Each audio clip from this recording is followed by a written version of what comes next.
Hello नमस्ते सबैजनालाई। आज म हाम्रो लुकअप फंक्शनको अर्को एउटा इफेक्टिभ टुल, एकदमै पावरफुल टुल हरिजन्टल लुकअप लिएर आएको छु। यो भन्दा अगाडिको भिडियोमा चाहिँ मैले भर्टिकल लुकअपको ट्युटोरियल कभर अप गरेको थिएँ। यदि यहाँले त्यो भिडियो हेर्नु भएको छैन भने त्यसको लिंक चाहिँ मैले स्क्रिनको टप राइटमा शेयर गर्न गइरहेको छु। सो यहाँले अगाडिको भिडियो हेर्नु भएको छ भने हामीले एउटै एक्सेल फाइललाई नै बिल्ड अप गरेर लिएर गइरहेको छु। मैले त्यो किन गरे भन्दाखेरि अलिकति रिलेटेबल हुन्छ र त्यसलाई चाहिँ बिस्तारै बिस्तारै बिल्ड अप गरेर लिएर जानलाई चाहिँ सबैलाई सहज हुन्छ भन्ने हिसाबले एउटा एक्सेल फाइल युज गरिरहेको छु।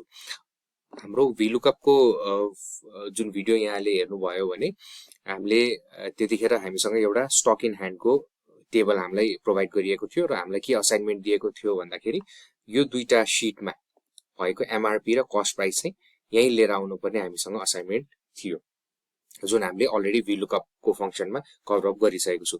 अब सिमिलरली आज चाहिँ हामीलाई के फंक्शन अथवा के असाइनमेन्ट आएको छ भन्दाखेरि यो सबै आइटम नेम्सहरु, यो सबै आइटम्सहरु चाहिँ कुन चाहिँ प्रोडक्ट क्याटेगोरीमा पर्छ भन्ने चीज पनि यसैमा राख्नुपर्ने रिक्वायरमेन्ट आइसकेको छ। सो यहाँले प्रोडक्ट क्याटेगोरी भन्ने एउटा नयाँ शीट एड भएको देख्नुहुन्छ। तपाईले यहाँ जानु भयो भने हाम्रो सबै आइटम्स नेम्सहरु चाहिँ आइटम नेम्सहरुको चाहिँ इन्डिभिजुअल प्रोडक्ट क्याटेगोरी अथवा आइटम क्याटेगोरीहरु चाहिँ यहाँनिर राखिएको छ।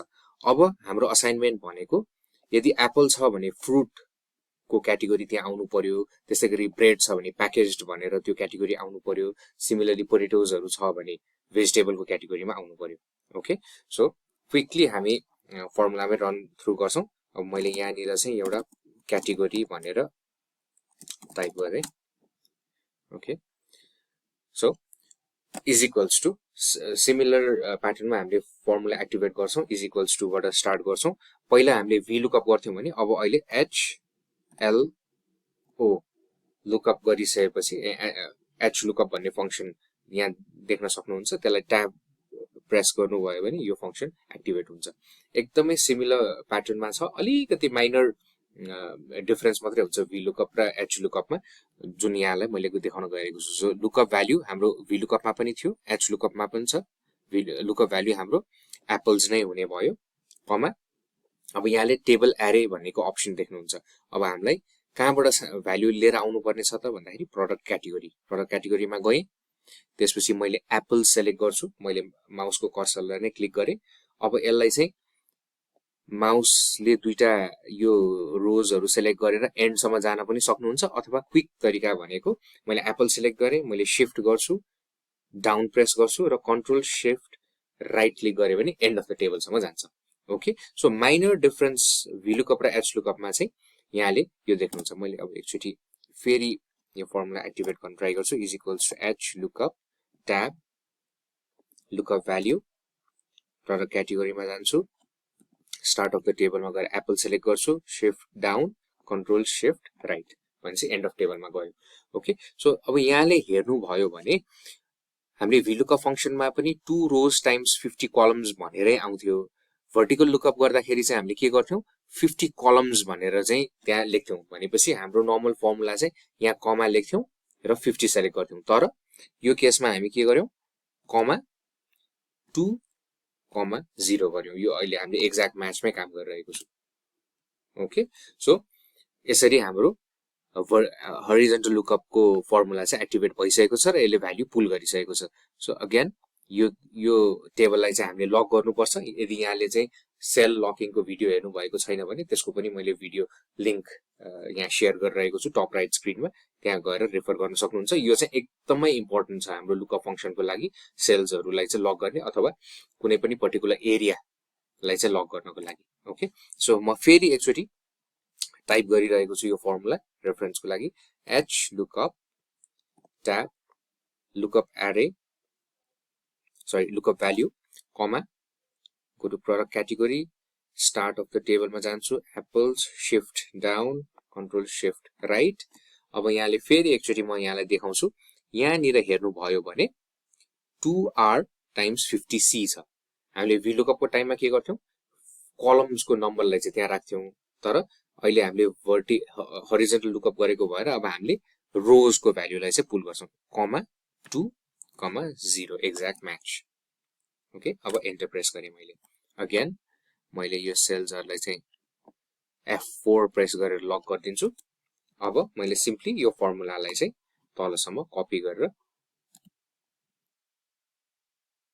पेस्ट गरिदिन्छु ओके सो हामीसँग प्रोडक्ट क्याटेगोरी पनि आइसकेको छ अब यदि मलाई एक्ज्याक्टली यही फर्मेटमा चाहिएको छ भने मैले यसलाई चाहिँ फर्मेट पेन्टरमा जान्छु फर्मेट पेन एच गरिसकेपछि यसलाई अलिकति ड्र्याग गरौँ सिमिलर फर्मेटमा आयो यदि मलाई एच कलमलाई चाहिँ यसको मुभमेन्ट शिफ्ट गरेर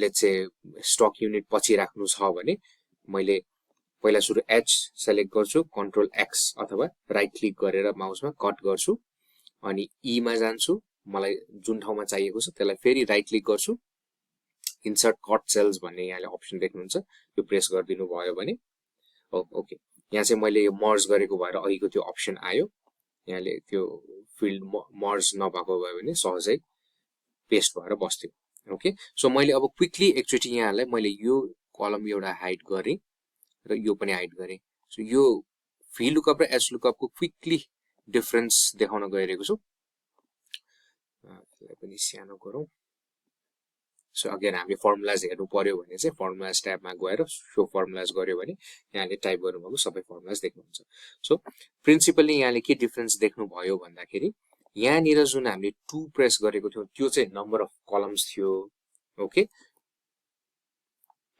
सरी यो एच लुकअप यो चाहिँ नम्बर अफ रोज थियो 2 तर वी लुकअप फंक्शनमा चाहिँ जुन हामीले 3 प्रेस गरेको थियो त्यो चाहिँ नम्बर अफ कलम्स थियो ओके यहाँलाई फेरि एक क्विक रिमाइन्डर दिने हो भने जस्तो हामीले यहाँनिर वी लुकअप फंक्शनमा चाहिँ हामीले एमआरपी पुल गरेको थियौं एमआरपी कहाँबाट पुल गर्यौं सी मा मेरो आइटम नेम थियो ई भ्यालु प्रेस गरे मैले पुल गरे भने चाहिँ सी डी ई 1 2 3 त्यो पुल गरेर यहाँ राखे ओके सो एच लुकअप फंक्शनमा चाहिँ 2 कसरी भयो भन्दाखेरि मेरो लुकअप भ्यालु यो थियो मैले पुल गर्नुपर्ने भ्यालु यो थियो भनेपछि 1 रो 1 रो 2 गरेर मैले 2 यसमा पुल गरे अब मैले यो शो फर्मुलाजलाई डिसेबल गरे र यहाँ मैले अघि हाइड गरेको कलमलाई चाहिँ अनहाइड गरे भने सो यहाँसँग प्रोडक्ट क्याटेगोरी पनि आयो जुन हामीले एच लुकअप फंक्शनबाट पुल गरेका थियौं एमआरपी र कस्ट प्राइस हामीले पहिला नै वी लुकअप फंक्शनबाट पुल गरिसकेको थियौं ओके आजलाई यति नै thank you so much happy learning